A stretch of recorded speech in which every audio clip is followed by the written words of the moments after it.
Good morning and welcome to the Royal Breakfast Show. How is everyone on this beautiful, frosty Wednesday morning? Hope you're all well. My co host is currently on the way. He's running a little bit behind, family life and all that. But it's all good. Hope everyone is well. If you guys can hear me, give me a thumbs up. Before we get into today's topics, I'm going to give a massive shout out to the early bird, the one and only K&C Royals, first ones in the house. Good morning. We got Chris Dunn. We got Candymania Andy in the house. We got CB Reptiles, Chris. CBR. Oh man, God. I haven't had no coffee this morning, so please bear with me. We've got Vivid Skin Gary in the house. We've got the lovely Mel and Joe Designs. We've got Pals Pythons. We've got Ewing. We've got Kraken Balls. Mac is there in the chat. He's here in spirit. He's just not here in person. We've got Lisa Richmond. We've got Pure Reptile. We have, who else have we got? Lisa. We have, who else we got? We got Cal Fleet. We've got New Gene Balls. And that's it. That's it so far. 16 people. Good morning, everyone. Hope you're all well. Today is going to be a bit of a catch-up over the last week. Obviously, we didn't do one last week, but we're doing a bit of a catch-up with everything that's been going on.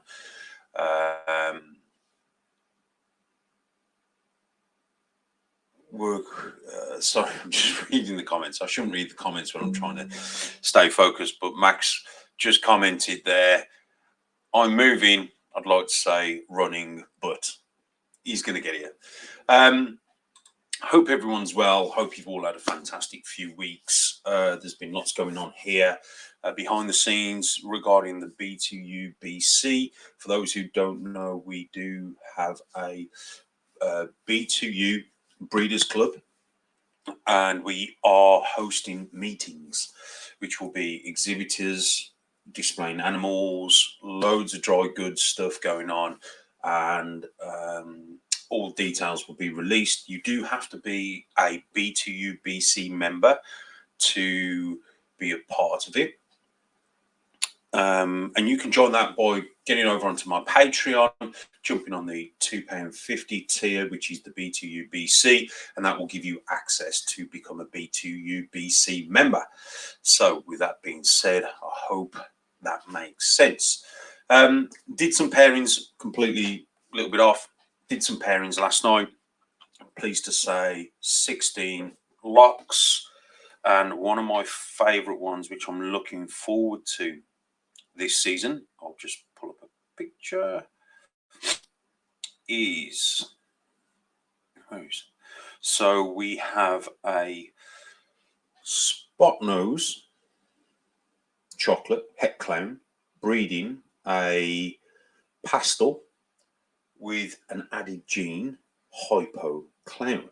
So I'm super excited about that. Obviously, we've got an allelic animal, which is the chocolate spot nose. So everything's either going to be spot nose or chocolate. We have obviously tech clowns who can produce clown stuff. We have pastel, and we have a new hidden gene in the mix as well. And it's breeding a double recessive female, which is a hypo clown. So I'm super excited about that. The other one I saw locked this morning, which is another one I'm excited for, is, where's it gone?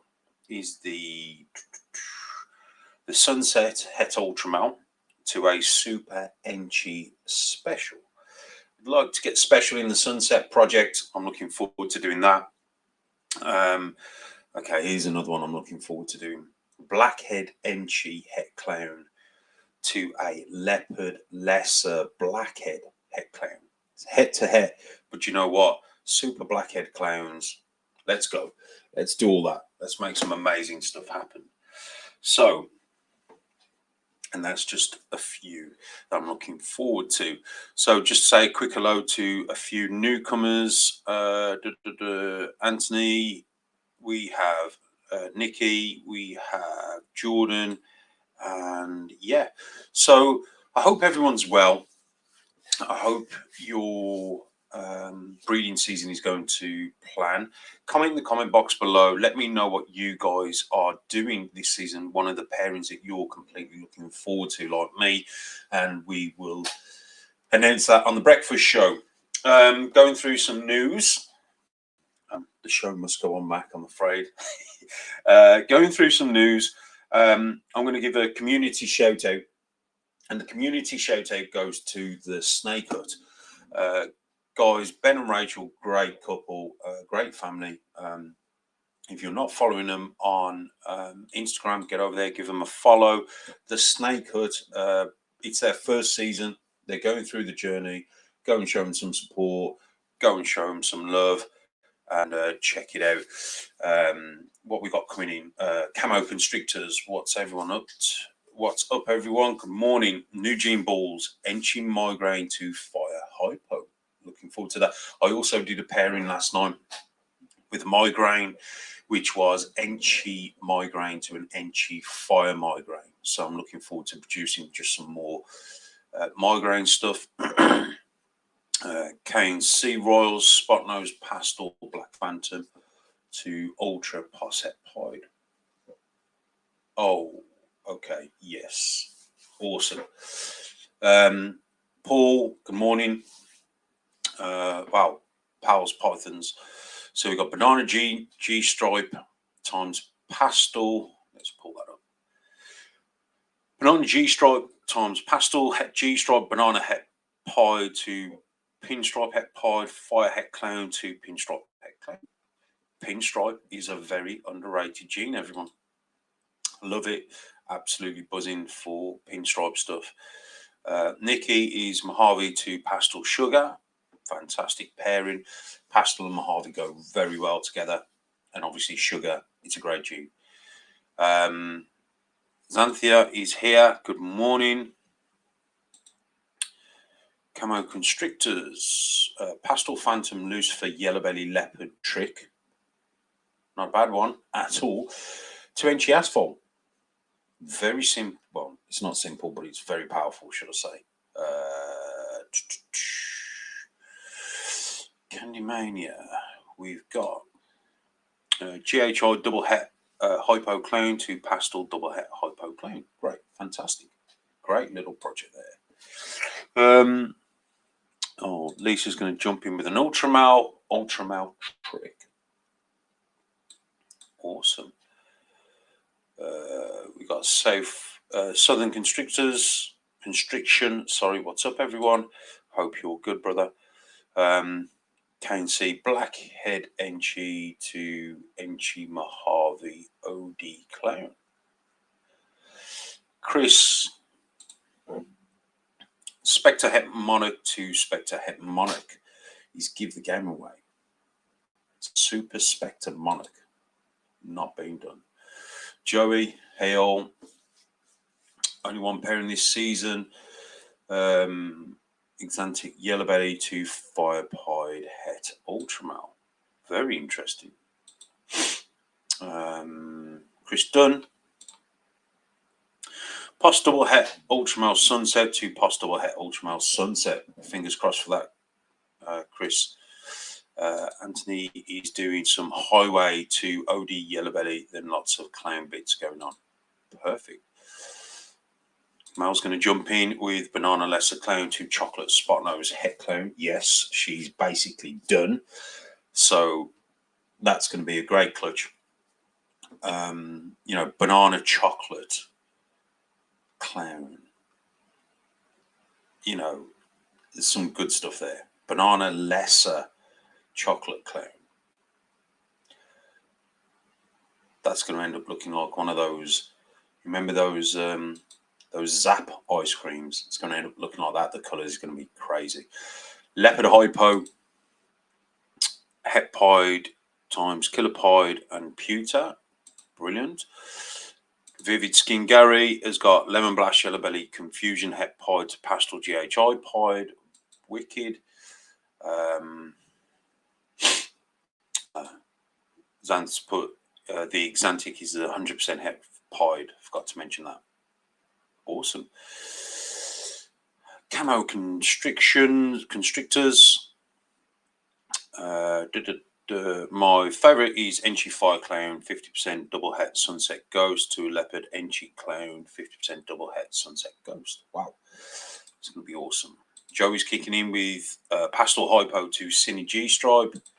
And we've got the lovely Luke Mills with my favourite pairing this year was actually Spot Nose Yellow Belly, OD Hurricane to Super Enchi Fire Migraine.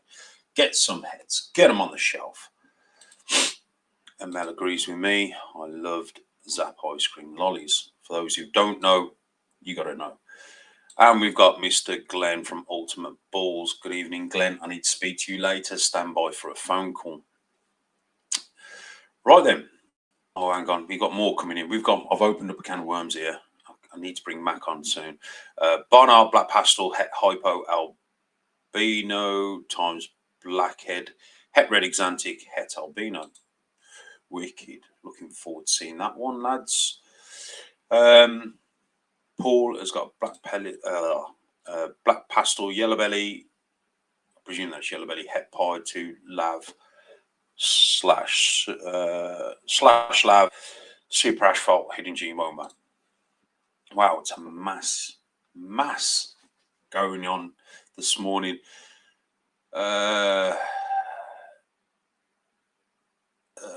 Steve Walker's in the house. Good evening, Steve.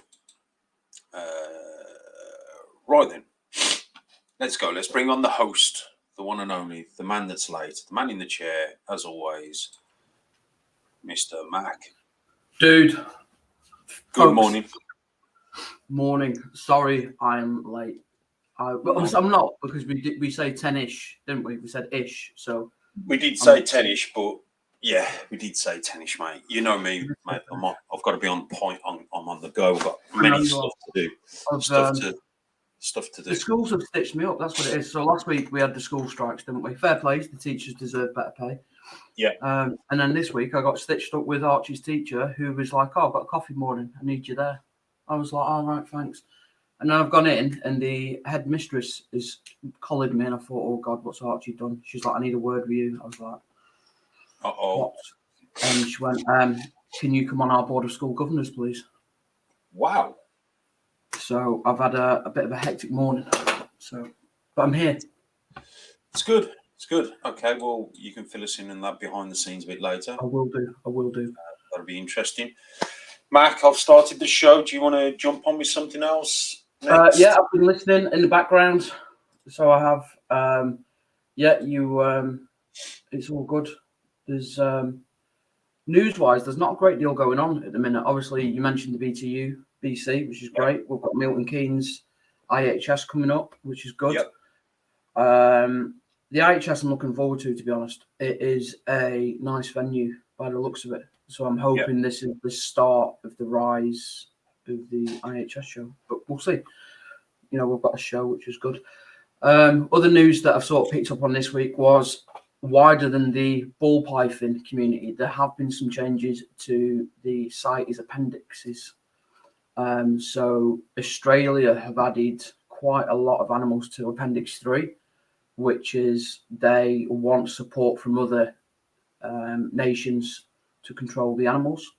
So there was lizards, geckos, and skinks all added to Appendix 3. So for those who don't know, Mac, do you want to just give a bit of background for that, or a bit of context regarding the Appendix 3, please? So Appendix 3 is when a country wants to protect its native species. Although they won't be endangered, they like to make sure that they are being not over-farmed or overly wild caught, so they get put onto Appendix 3, and they want to not control, they want to monitor the movement of the animals.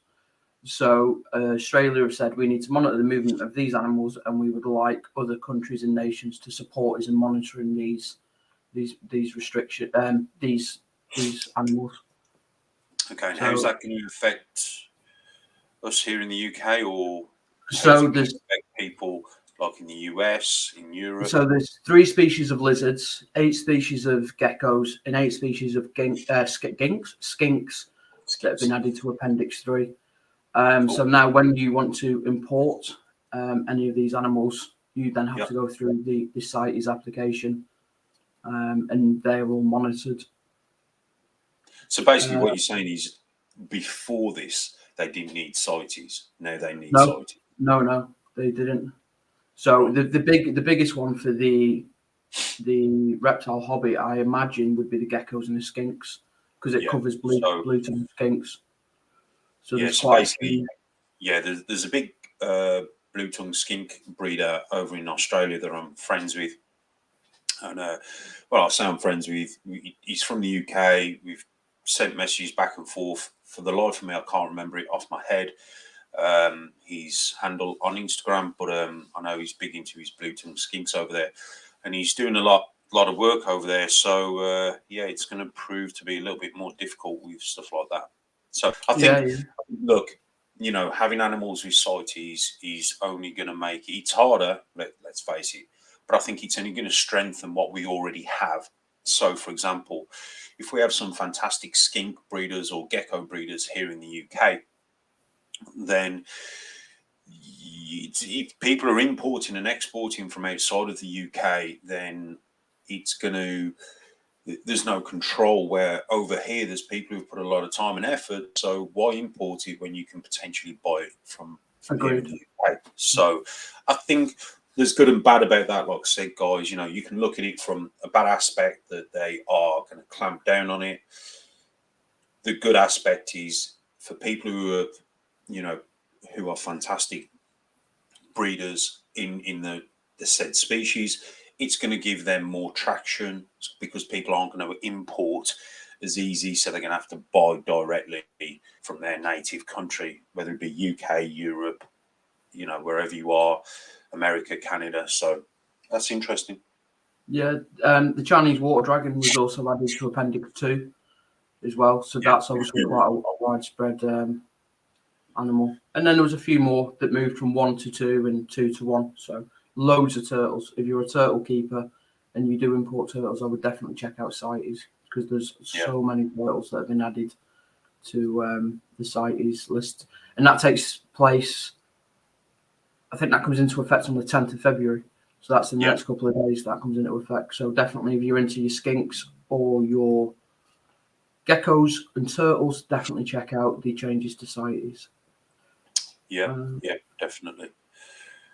Perfect. Okay, so we've got Pete Frost has joined us. Good morning, Pete.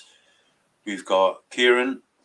We've got Lane, all the way from the US. We've got Michael, all the way from Germany, who's on his way to Marcelo to pick up some nice DG stuff. Nice. You missed Miles Exotics there, Florida. Oh, yes. Sorry. Yeah. Sorry, dude. Missed you live from Florida. Good morning. We've got the Garden State Pythons from New Jersey. Good morning. I heard you mention the community shout out as well. Benji over at Snake Hut. Brilliant. He's knocking out some great content at the minute. And his drawing skills are wicked. Yeah, a good catch up with Ben yesterday with some stuff. So he's doing very well.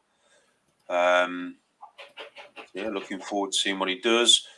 Thrilled Neck Dragon UK, good morning. Hope you're well. Should we go on to my banger? Yes, we should. You're going to bring it up? You're going to put it onto your screen? You'll have to just give me a sec, because I'm not quite. Okay, so you get that doing. I want to give a shameless plug to Viper Bedding. Guys, if you're in the UK and you're not trying Viper Bedding, guys, get over there. Give it a try for yourself. You can either purchase it direct from Boss Rat or myself, or what's absolutely amazing is now we have distributors up and down the UK. So if you are local to one of your distributors, pop by, pick up a block, go and give it a try, guys. Trust me, it's definitely worth the money.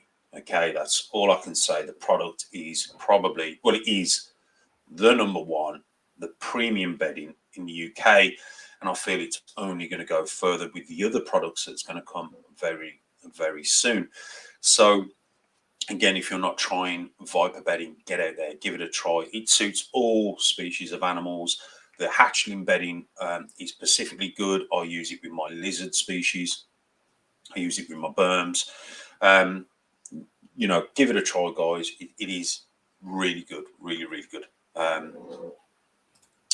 Let me just go through some of the comments while Matt's setting that up. Kieran, Gavin, thanks for putting me in touch with Steve Walker the other week. Fantastic guy, very informative. Also, only 10 minutes from me. Yeah, when you said where you lived, I'm sure Steve was literally round the corner from you. Forgive my geography knowledge within Scotland, but for me, Steve's, there's some amazing breeders up in Scotland, to say the least. And I thought, do you know what? It's just easier if I put you guys in contact, and you can check out Steve's new HQ. I think we're good to go. We ready? I think so. Camo Constrictor's not much, trying to get my new rat room up and going. I'm moving to a bigger room again in the middle of building my 30-tub semi-automatic watering system. Nice. Yeah, with the Viper bedding as well, regarding the hatchling stuff, it's very good for like bioactive terrariums and vivariums. So it really works well for that. Mel over at MJ Designs, she's got her chameleons and frogs and spiders on her on the Viper bedding, on the hatchling stuff. So again, with the Viper bedding, the hatchling and the breeder block, you can mix it up. You mix the two together and create some fantastic substrate, pure organic. And then when you're finished with it, you can just throw it on your garden and it's good to go. Right, let's jump into my banger.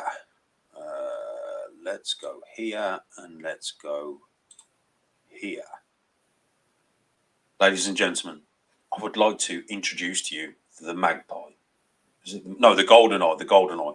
Magpie? What are you thinking of? I'm thinking of blood pythons. The golden eye, because they've got golden eye as well. So the golden eye ball python, courtesy of K&C Reptiles.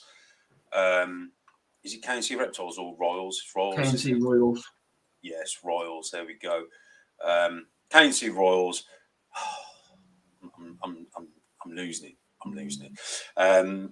We have the golden eye that I kind of dubbed because it's. Listen, how many ball pythons have you seen that's gold? Look at that. For me, the gold colours on that is just amazing. I've plugged it before. I'll plug it again because I just think the contrast, and it's just wow. It just shows there is so much more to do with the standard co-dominant genes. Instead of jumping on and doing recessive stuff, there is so much you can do with the co-dominant genes. Mac, do you want to read out what's in that for me? Yeah.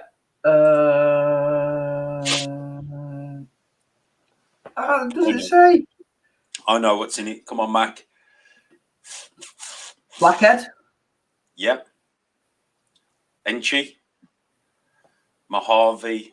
GHI. I think that's. They're in the chat. They're in the chat. Yeah. So Luke Mills, best roll I've seen in months and months. It is because of the contrast. Look at that. You've got the dark. I mean, look at the dark head. Yeah. Then you've got like the sort of the burnt black coming from the belly, and then you've got the gold stripe up on top. I just think it's absolutely awesome. Yeah, I was right. Blackhead, Enchi, Mojave, GHI. Have I got something similar going on with that? Black Enchi. GHI. Was this the snake that they originally had in the to move on rack, and they decided to hold back? Yeah. Kay was like, I think she hid it from Chris, I think. But for me, it's very unique, very different. Luke's taking the words right out of my mouth. New tones, contrast, cool pattern, class. And that's what I love about stuff like this. I'm very much a different type of guy. I love seeing stuff that's different.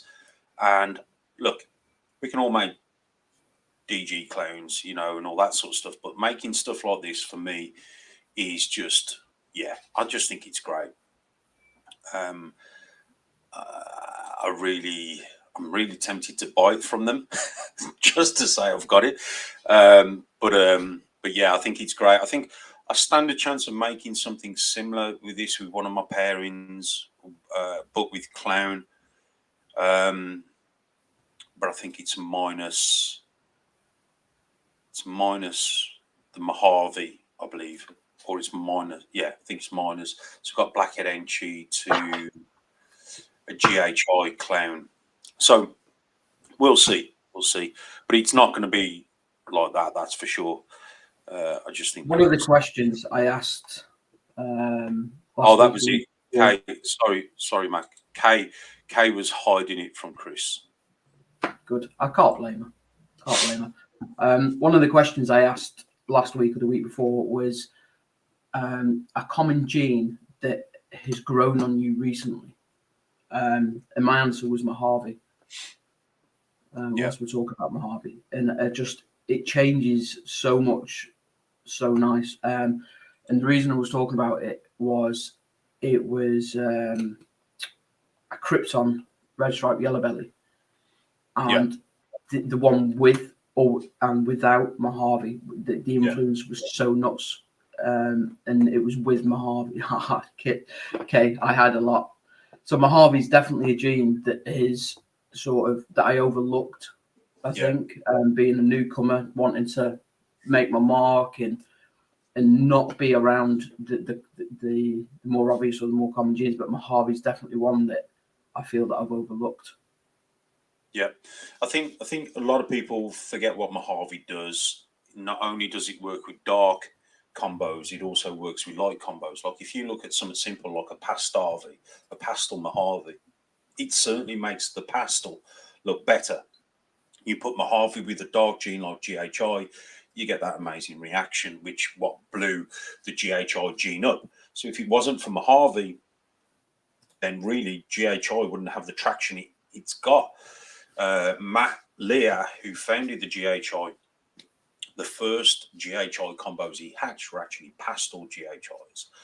And that what spurred him on to do some stuff. And then once he hit on the Mojave GHI, that just soared the project.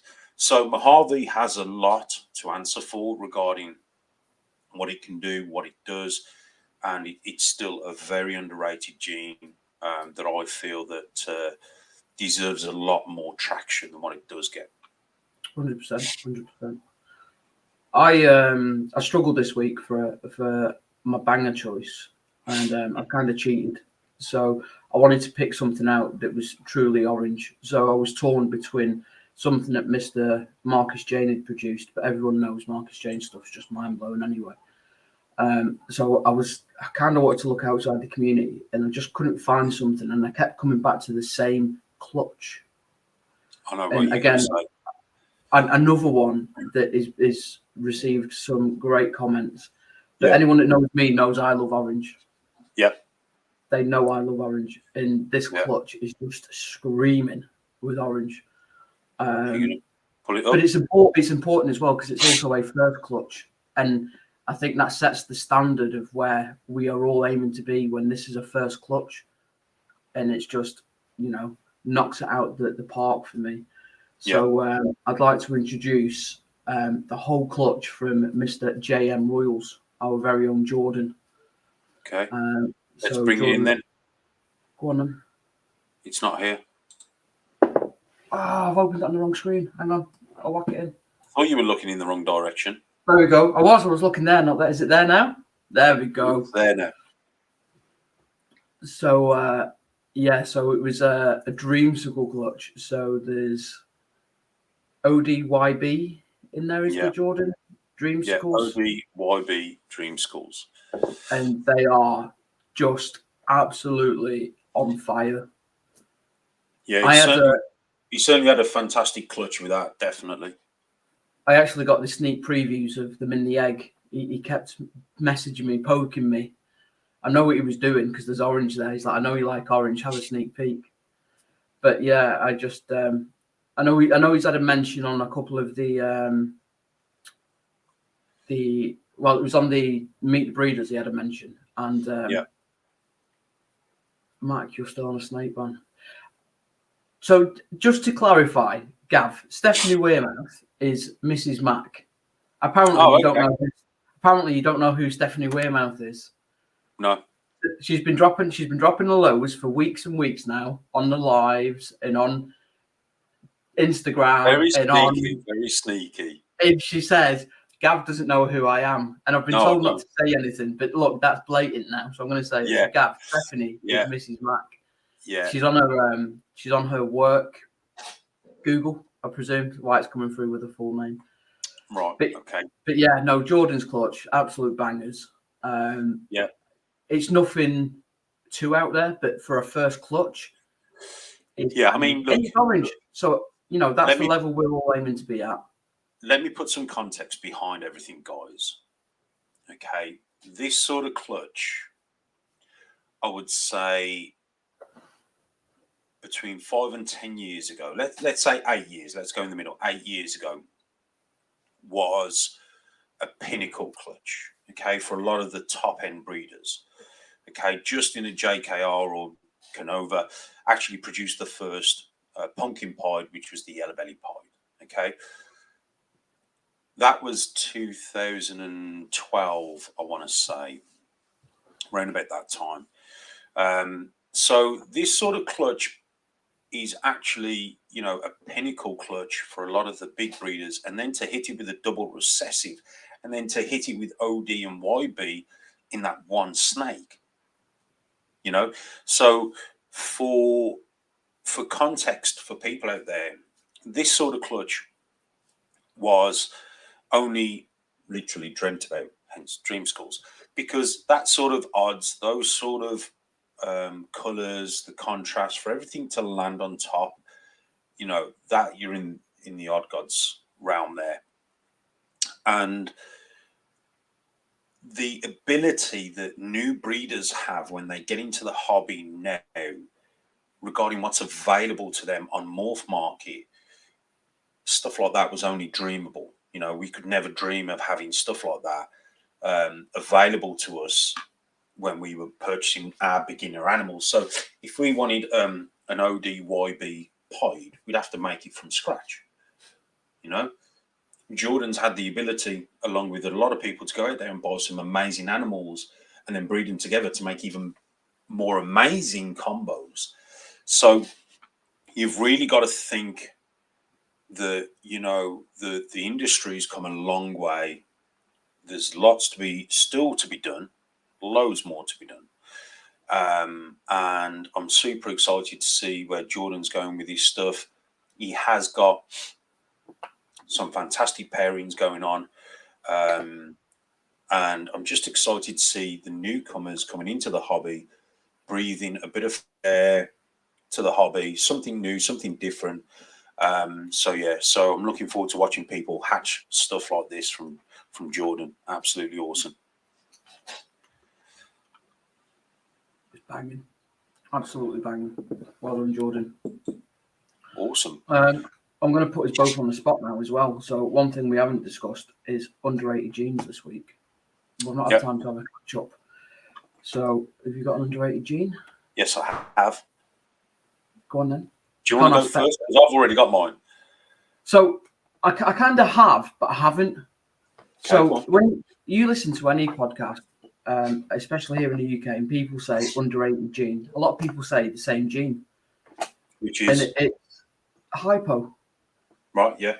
If everyone's saying it's underrated, can it be underrated? Yeah, good question. So I really like hypo, and I really like what it does, and we're really invested into that. I don't know if you saw that, Mac. So that yellow thing is a pastel hypo clown with an added gene, right? Okay. Not sure if that's what hypo can do with a pastel clown. Yeah. Right. Let's just get that out there. Okay, go on. So I've got a few projects that I'm working with on my own, and a few that I'm working with other people. within the hypo stuff, and I'm really excited about it. And I think my first clutch is also going to be a special het hypo to a OD hypo. Yeah. So I'm really excited for that. But it was actually Gareth from Clean Balls that got me interested in it because of the contrast that it does with orange. And then when I started seeing Marcus Jane's hypo pied super OD stuff, I was like, I'm sold. That was it. I was into it. I know I'm doing this old school, but that there. Yeah. There we go. Yeah, that there is a pastel GHI, possible Enchi hypo. Now, that female is for me without, I mean, it's a fantastic combo, but without the hypo, it just wouldn't have that tone, that color. So, hypo, when we, what I think, Mac, when we talk about hypo being underrated, I think it doesn't get the same price point as something like an Ultramel or, you know, a Monarch or a DG or a Clown or a Pied. It's cheap. I don't think it's underrated where people are not using it, because I think there's a lot of stuff out there. I've got some hypo Pied stuff on the go, hypo Clown stuff on the go. I think that there's a lot of hypo projects in the works, but I think its price point is where it's underrated. Does that make sense? Yeah, Ewan's just literally beat you at the gate there, undervalued. Yeah. So it's undervalued rather than underrated. I think a lot of people rate the gene, but it's just undervalued. So yeah, I think that's where it's at. Yeah. Just had a couple sneak in there. Lou Balls, Raven Royals. Good morning, folks. Good morning. So do you want my underrated gene? Go on then. So potentially I could have two, but I think I'm only going to reveal one. So my underrated gene is going to be Hidden Gene Woma. Oh, Mrs. Max Ayers has just pricked up. I can see it. Hidden Gene Woma. And the reason why I'm saying Hidden Gene Woma is because I hit a combo last year with my Hidden Gene Woma Freeway to a Leopard Yellow Belly. And this thing was nuts. In fact, I might have a picture. Unfortunately, it didn't make it. However, the prospect of what I saw was just wow. So good morning, Loga GS Sertao. Good morning. Yes, hypo and Hidden Gene Woma are absolutely undervalued. Yeah, I think Tom at TBR does a lot with Hidden Gene Woma, and he's also said that he doesn't. Sorry, not TBR. Tom Blackhurst. Sorry. He said that he doesn't see why people utilize it more, because it definitely throws out some. So I'm not sure if this is going to show up. Yeah, just about. Morning, Dale. Yeah.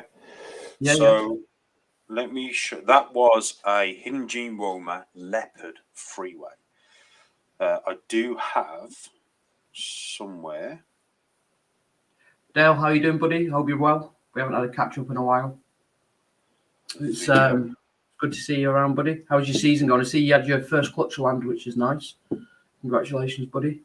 I do keep an eye out on you. So glad to see things are still moving.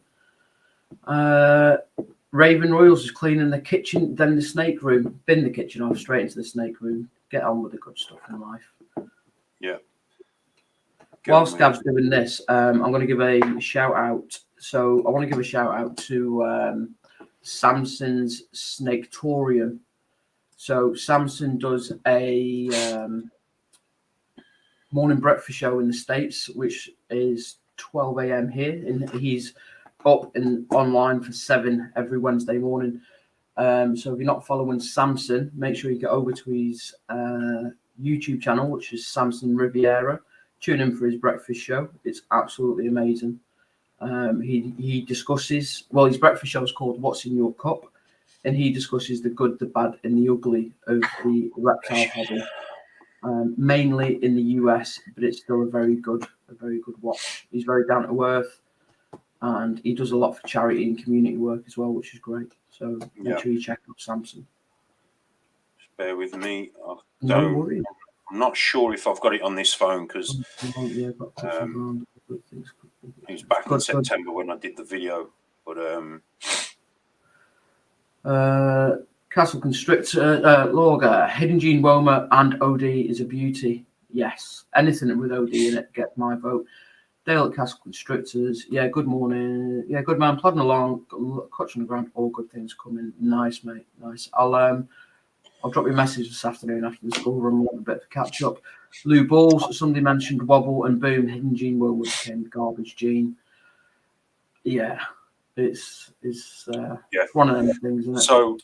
So I haven't got the video footage of it because it's on my other phone, but the long and short of it was it created something which has made me want to do the pairing again. The colours and the contrast was just it just had such a reaction with the leopard and in the freeway. It just blew my mind. So I'm also going to be doing some high OD, Enchi, Hidden Gene Woma, freeway stuff as well this season. So just to see again, get that sort of Hidden Gene Woma stuff. For me, Hidden Gene Woma, the project, I've got Hidden Gene Woma heck clowns. I've produced Hidden Gene Woma stuff regarding, standard stuff, but it's always seemed to let me down the project. Does that make sense? Like maybe the females haven't gone. The freeway Hidden Gene Woma combo that I produced didn't make it, and it always seems like it just doesn't give me back what I give it. Does that make sense? So I give it a lot of risk, a lot of time, but it always seems to something happens with that project. It's kind of doomed for me, that project, but I'm still want to try and produce something to show people what it can do. I'd love to also do some Hidden Gene Woma migraine stuff as well, which is very unique, very different. So there's lots of stuff out there that I still think has a lot of potential, and I think Hidden Gene Woma just doesn't get enough love. Nice. Raven Royals is growing on a soul sucker for next season to work with Hidden Gene Woma. Dale's mentioned that Ozzy did some lovely Hidden Gene Woma clown stuff. Yeah. Michael is pairing an Ultimo clown Posset Hypo to a pastel Hidden Gene Woma. Yeah. Another one's a Firefly Red Stripe DG to a Hidden Gene Woma. G pastel. Yeah. Very nice. Very nice. There's a lot of people out there who are a massive fan. I know Jeremy at Brassman Reptiles, he's a massive fan of Hidden Gene Woma, obviously, coming from Nerd. But there's lots of people out there who, who are working with Hidden Gene Woma, but it just doesn't get enough spotlight, enough table light, enough spotlight for me. When Jeremy mentioned that on the Patreon Live, I checked a few bits out and I instantly got a bit of FOMO. Yeah. On Hidden Gene Woma. Instantly. Yeah. Royals and Reptiles UK, morning. Good Hope morning. You're well. Yeah. Hope everyone is well. How's your Mac? Yes, mate. Your rodents. How's the production going? It's going good. So I am up to 56 colonies at the minute, I think. Cool. And for those, and for the people watching at home, I'm going to ask you this question. Do you find your rodents slow down during winter? So I would like to say yes and no, because I was really unfortunate this winter and I had them in the wrong rodent tubs and I was getting a lot of escapees. So I couldn't tell you I couldn't tell you how far it dropped. but there were definitely less numbers than that normally. So in the summer months last year, I was producing litters of 18 to 22, but there was definitely, and I do 1.3s, so there was definitely not 60 pups per cage. Yeah. But I was losing some to them escaping through the bars. So I've got the lab rat cages, and you need the ones that are flush to the top, so you can't get your little finger through the bars. Tops. But I had a high top one, and I could get my little finger to my knuckle. Okay, So let's just give a bit of context as well. What are you breeding? Mice, rats, ASFs? ASFs. So ASF. basically, the ASFs were escaping. The ASFs were escaping, yeah. Yeah. But although they were dropping in numbers because of the cold, I couldn't tell you by how many it dropped because obviously I was losing some of the babies. Luckily, they were in a stone brick sealed shed, so I was able to contain them. There. But obviously, single babies out, they didn't do well in the cold. But now we're up into a nice big new, what do you want to call it? Facility, HQ, building, whatever you want to call it. They are very good escape artists, 100%. Honestly, I couldn't figure it out. I thought they were getting out from waterhole holders, the lot. I thought I had a breeding colony living in the shed, and it was literally, I've seen one climb out in front of my eyes, and I was like, dang. So we're up there now, and we're starting to see good movement again now that they're in better more suited cages. And yeah, I wish we did have more along the lines of Missouri here in the UK. I know a lot of the US folks rave about it, so I would like to try that. At the minute, I'm on, like you are, Gavin. Been there, tried that. And? Been there, tried that. And? It's good, but it's not right. Okay. Been there, tried that, mate. Okay. I'll take your word. So you remind me very much, and this is great because it reminds me when I see people doing their first egg boxes, I see them doing, the rodent stuff or putting the snakes together. I've done it myself. I've been there. I've tried all sorts. I've researched. I've gone, looked at stuff. I've ordered stuff in from the States. I've tried this. I've tried that. What I can tell you is this. Missouri tends to work better with rats than it does ASFs. Okay. However, it still works. I find the best thing we have is sow rolls. The sow rolls that we feed to the sow pigs for their piglets when they're producing and what have you, I find that works fantastic for the rodents, the ASFs. Okay. ASFs, mice, and rats are completely different. Even though they're rodents, think of them as being different. Mice don't tend to eat a lot of protein, meaty protein. Yeah, they tend to get a lot from seeds and stuff like that. Yeah. ASFs will eat pure meat. They will, that's why when they fight and they kill each other, they will eat each other. Yeah, they do like that raw meat factor. So I found with Missouri, it was a bit too much of it just didn't suit them very well. It's my findings. Okay. Now, it could be also the temperatures where we are in the UK compared to people who are using it in America. Maybe in certain states that they're using Missouri, it's warmer, so that food is better for them. I don't know, but I can safely say that for me, the best thing I've found was either Arkwright's working dog food or sow rolls. I still think sow rolls takes the biscuit, literally, because I find that they don't chew through it as quick, so it gives them something to do. They don't waste it as much. Yeah. So that's what I find. For me. So I tried the nuts, which are obviously they're as thick as the wood pellets that we use on the base, and they just shredded them for fun. Yeah. So they did. Yeah. The one thing I did find, and this is another problem that I went through just before winter, with the price of inflation going up, dog food started to go up as well. Yeah. So we were looking around to find a more sustainable food source for the rats. And we went to a budget supermarket, dog food, and it was high protein. You know, it matched the nutritional value like for like, but it was just less of a quality food product. So between it being a lesser quality food product and the instant change, the multis stopped as well, to the point where they near enough there was no production at all.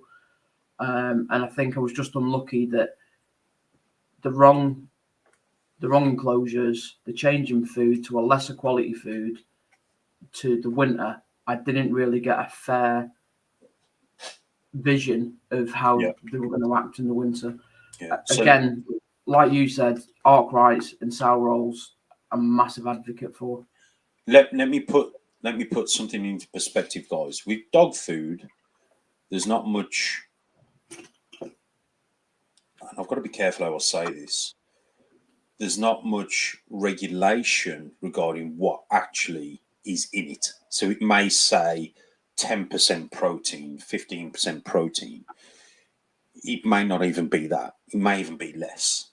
So typically, what I would say is with stuff like an agricultural food, it has to be more regulated because it's going into potentially animals that is for human consumption. It's human Okay. food chain, isn't it? Yeah. So if you think about it like that, the sow rolls that are made for the sow pigs is going to be of better quality, and whatever's in it is potentially going to be in it. Yeah, it stands more highly chance that it's going to be there. With some of the cheaper dog food, the working dog food is very similar. What pretty much has to be in it has to be in it. That's why Arkwright is a working dog food, and the regulations on that, from what I know, from what I understand, is it's a tighter control. Okay. The other stuff, which is for our domestic dogs, isn't really regulated as heavily. However, if you look at stuff like the hypoallergenic food, it is regulated because you're paying a premium for it to be regulated. Does that make sense? Yeah. So think about it like that. You know, it's quality food. What we do, what goes into our rodents goes into our snakes, which hence then gives them the quality that we are so craving for. And someone just mentioned very quickly, I'm just trying to have a quick look. The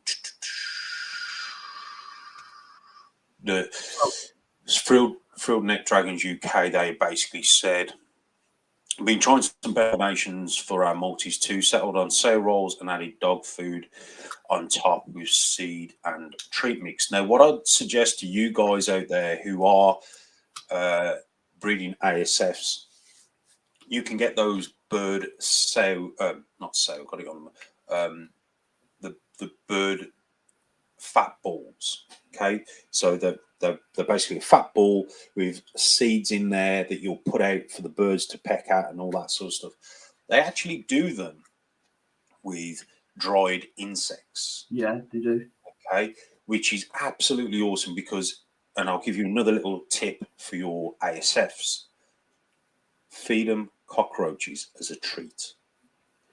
Guys, they absolutely love cockroaches. They'll love mealworms, as in dried mealworms, live cockroaches. You'll see them just munch on it. So if you guys are breeding your own cockroaches for your lizard species, whatever, give them a try because they are that's a fantastic source of protein for them, and they absolutely love it. Dried mealworms as well, again as treats. They love the fat balls with the dried insects in for the winter. That'll help them put a bit more protein, a bit more fat on. Again, it will give them something to do as well. Just some little tips and tricks there for you to try. Mela said that the sour rolls you guys use, she found they're not wasting it. I agree. Yeah, that's right. I think we use. And do you know what I can do with sow rolls as well? Is in one of the racks that we've got, we can put a scoop of sow rolls actually on the floor instead of on the hopper. Yeah, we can put it on the floor, and they will eat it. Whereas if the dog biscuits fall on the floor, they won't eat it. Yeah. And this is something else that when you're feeding your rodents, your hopper, if you keep feeding that up and the stuff falls on the floor, they're not going to eat the stuff on the floor because it's coming from above. It's fresh stuff. Yeah. Yeah. So they're very clever like that as well. If you train them to eat off the floor, they will tend to eat more and waste less, if that makes sense. Yeah, Kieran Cummins has just asked what are sow rolls. So sow rolls are a whole food pellet which is developed for breeding and whelping female pigs. They're sows. So it's a food that's predominantly made for them to aid with milk production and give them the vitamins they need while they're raising their young. Yeah. And remember, there's not going to be anything to harm the mother pig because it's feeding the baby pigs, which obviously is part of the human food chain. So just to give you a bit of context. James at Prestige, he finds sow rolls along with pasta, veg, prawns. Somebody's doing well.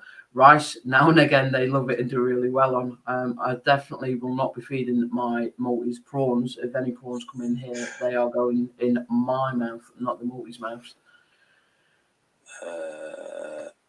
As love soda rolls, dry pasta, mealworms, fat balls in the winter help our females. Yep. Yeah. Ash Hanley has said dog food is very dried out, which loses a lot of the nutritional value. 100%. Yep. Yeah. 100%. And you know, there's a lot of this stuff, guys. Is a lot of common sense. You know, thinking about stuff, thinking about, you know, what you're putting into your rodents is going to then go into your snakes, which will then obviously give you the outcome that you're looking for. I've said this before. I was probably one of the first people on YouTube to talk about ASFs, because back in the day, ASFs, if your snake was on an ASF, it was a bad feeder. Well, guess what? It's not a bad feeder, because all my snakes do 100% better on ASFs than they ever did on Norwegian rats. And more breeders are seeing the results. They're seeing for themselves that actually it is the right thing for these animals. You wouldn't give your bearded dragon a mouse. You give it its greens, you give it its insects, whatever it wants to eat. You give it the right food. Norwegian rats aren't the right food for ball pythons. And I'm going to say this and say this now. Can they eat it? Yeah, they can. Is it the right food? No, it's not. And I'm going to say that because I can, because I've got the data, I've got the proof. You know, if you feed Norwegian rats, it's fine. It's not a problem. You know, it really isn't a problem. But if you want to see a shift in your animals, a colour, a growth, a quality to them that you've not seen, trust me, try ASFs. That's my MJ putting the sow roll. Oh, sorry, I've missed a few up here. For those in the UK, B&M do a bowl of 50 fat balls for very little money. Yeah, that's where we get ours from. Dave. Steph is off. See you, Steph. We get our locusts as well for a treat. Chris, yeah, anything live, small insects, they absolutely go nuts for. I've just seen Dean Allen says he puts mealworms in. Mealworms, I love giving them mealworms. Like Dean says, they spend most of the day searching for them.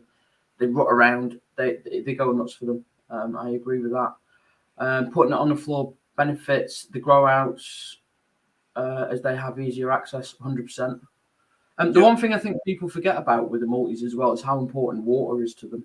I find water is so overlooked because we're too busy looking at the food aspect. The water supply is there. Now, currently, we had all our rodents on a self-watering system, but I've tried every which way but loose to make the self-watering system work. I get floods, the nipples block up, they get airlocked, they don't get water. So the idea with the self-watering system, guys, is so that you can top up the water, top up the food, and give a few days grace. So if you've got to go away for a few days, hence the name when Freedom Breeder came up with the racks, a freedom breeder. So in other words, they would breed and give you the freedom. Okay. Unfortunately, the best colonies tend to get flooded, which then kills the babies or the parents, or they end up being cold. So there is so much issues I've had with the self-watering system that I've converted back to bottles now. We've now got Mel looks after the rats for me. We've put all our rodents on bottle system, which the bottles we've tried out from Boss Rat, which will probably be available in March. Trying them out, and I'm really liking the bottle system again. It's a bit more hard work regarding filling up the bottles, but you know what? At least my rodents aren't going to die from being flooded. So, you've got to look at it like that. Yeah, very good. Prawns went on offer. They eat better than Mel. Kieran Cumming, would cat food not be better than dog food? Just thinking of the higher protein value, Gav. Sorry, what was that? Who was that? Kieran Cummings, 1059. Would cat food be better than dog food because of the higher protein value? No.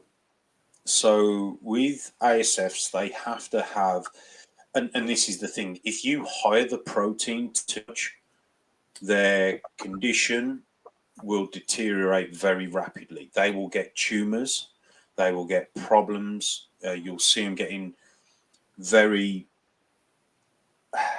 mutated is probably the best word. And that's because the protein level in the food is too high. I thought that, obviously, doing what I do with bodybuilding, you think protein's fantastic, it's great, builds muscle, But in the ASF world, it doesn't work. It's completely the opposite. It can also make their fur very greasy. It can make their stools very loose. You have to get the right amount of protein, fat. Ash is also a contendant in that, and make sure it's all roughly right. Their diet has to be not bang on, but you have to get them pretty much. Too much of one thing can create tumors, and too much of the other thing will create too much of a bad-looking ASF, loss of hair, greasy, loose stools, all that sort of stuff. Yeah. Do you own part of Boss Rat, mate? Good site. Sorry, what was that? Listerine. Do you own part of Boss Rat, mate? It's a good site. No, I don't own half Boss Rat. Boss Rat are a fantastic company. And with me, I support what supports me. So if there's a product out there that's really good, I will use it, and I will make it clear that I use it.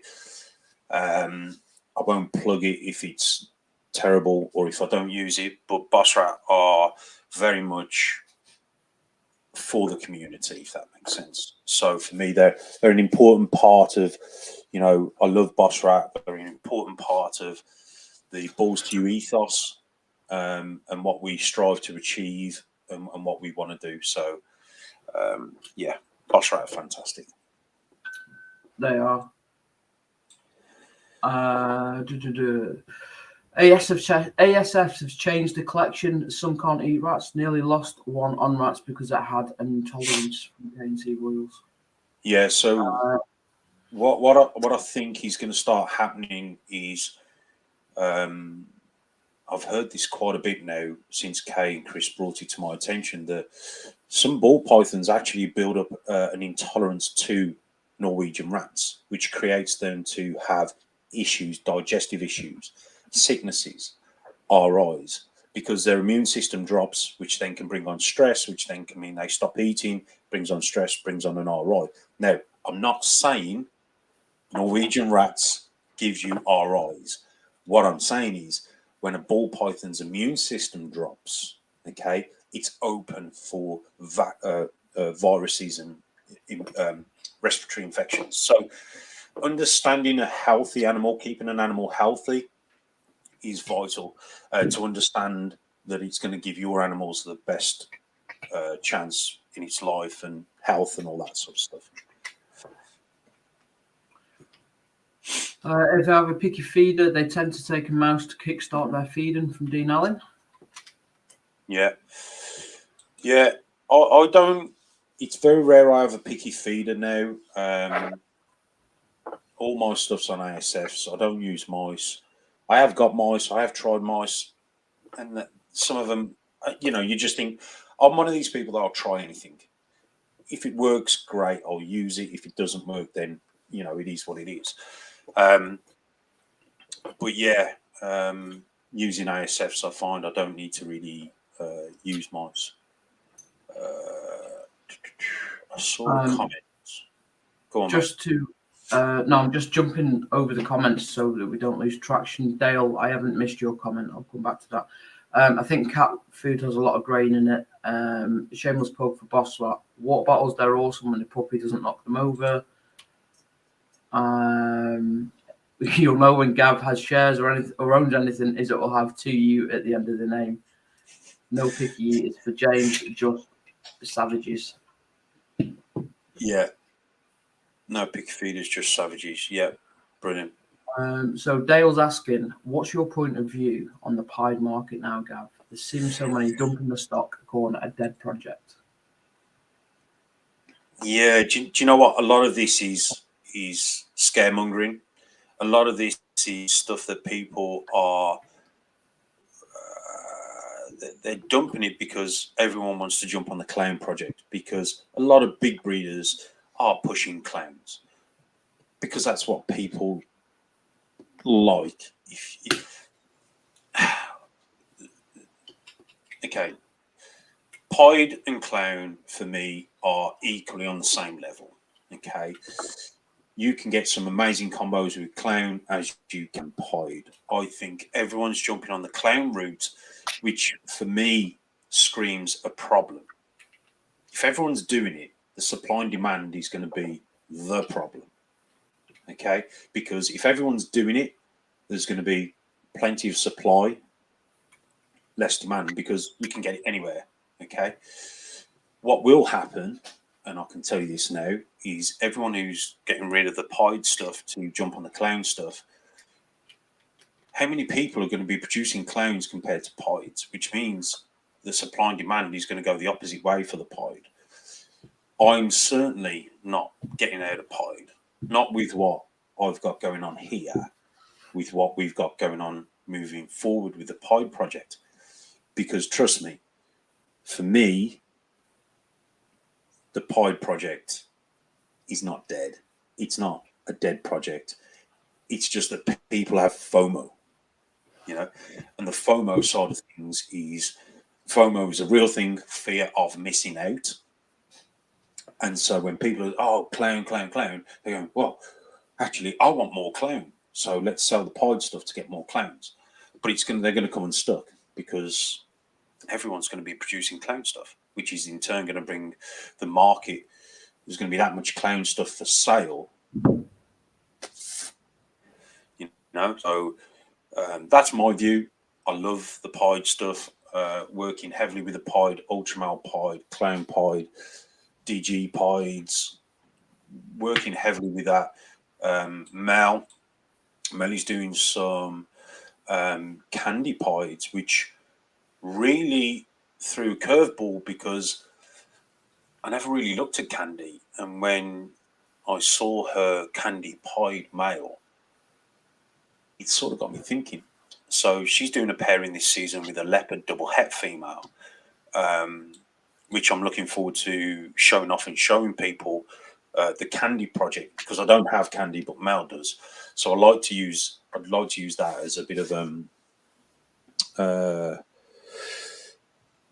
how could I say, a bit of a show off piece, let's say.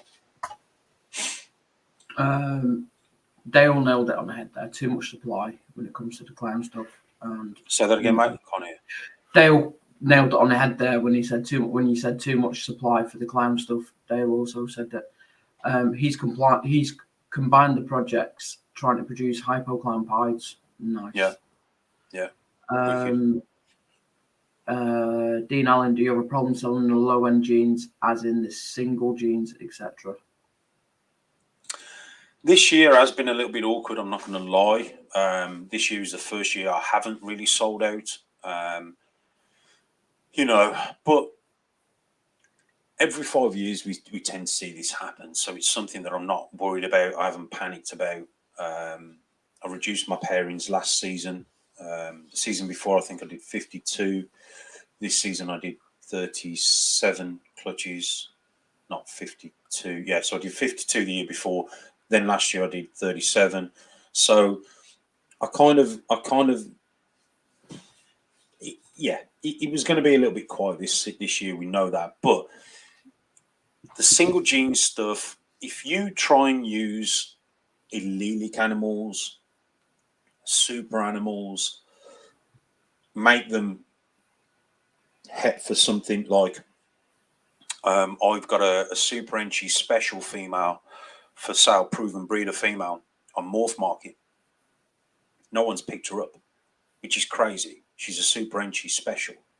All you got to do is breed a leopard clown to that and produce some amazing combos, which are 100% het clown. Now, special het clowns are very desirable. So no one's even picked up that female. So I've gone, do you know what? That's good. That's okay. I'll keep her because I can now put my sunset het ultramale male to that female. I'm going to get no normals because it's a super entry. What I'm going to get special into the sunset project and obviously entry as well. So we'll hit the idea is to hit an entry special, 100% het sunset, posset ultramale. But now everything's het sunset. It's not a low-end animal now. So even if an entry goes on my Morph Market for sale, it's not a low-end animal. If people want to get into that project, that's the value of it. So you've really got to think long and hard, with what you're doing and how you do things because let's face it, this hobby isn't about making money. It's about sustaining your collection. If your collection can sustain itself and pay for itself, you can afford to go out there and buy this amazing combo or some new equipment or some number one bedding. You can afford to do that, because the animals are giving you back. And because, let's face it, we lose money on our hobby because the time that we put in and the care and the effort, you can't pay for that. So we do this for a pure passion side of things. So you've got to think about what you're doing, how you're pairing stuff. If you make something and you want to make something, the offspring that you don't need, are they going to sell well or are you going to be stuck with them? There are reptile shops which you can pass some of your low-end stuff to, and in exchange for thermostats, heat mats, equipment, whatever, you can do like a trade.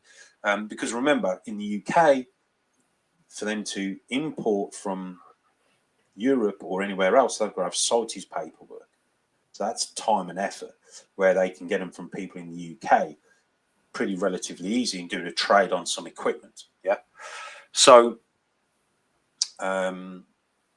slightly on topic, slightly off topic. It's how you pair things. Think about allelics, think about supers, think about making stuff that's 100% het instead of posset. That will help your projects, and it will also help with any animals that you have left over that maybe you want to let go. Hopefully that helps.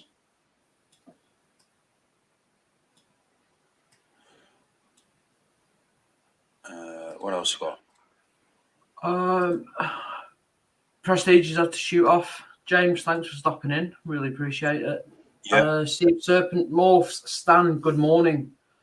I think you've caught us just at the end, buddy. We've been live for just over an hour and 15 minutes now. Yeah. So we have. I think that's everything from me. Yeah, I think we've covered most stuff, mate. Like I said, not much news going on at the moment. Everything's a little bit quiet. It's good to see no real drama kicking off anywhere, which is nice. Again, just some shameless plugs out there. If you're looking for logos, MJ Designs. If you're looking for frozen rodents, please hit up Boss Rat. If you're after some premium bedding, obviously Viper bedding is the way forward. And again, guys, I'm finally on Viper bedding. Good lad, good lad. It's only taking. It's only taking. Well, do you know, I was about to sack you off the program if you didn't get with the program. You know what I mean, Mac? If you're not following Mac on Instagram, Mac, what's your handle on Instagram? Mac Family Morphs. Mac Family find us there. Morphs. Go and give Mac a follow, show him some support. Guys, as always, if you're not watching this live and you are watching this afterwards, please leave a comment in the comment box below. Smash that like button as well. It does help with the algorithm. And, you know, me and Mac are putting this together for you guys. Bit of information, or free entertainment.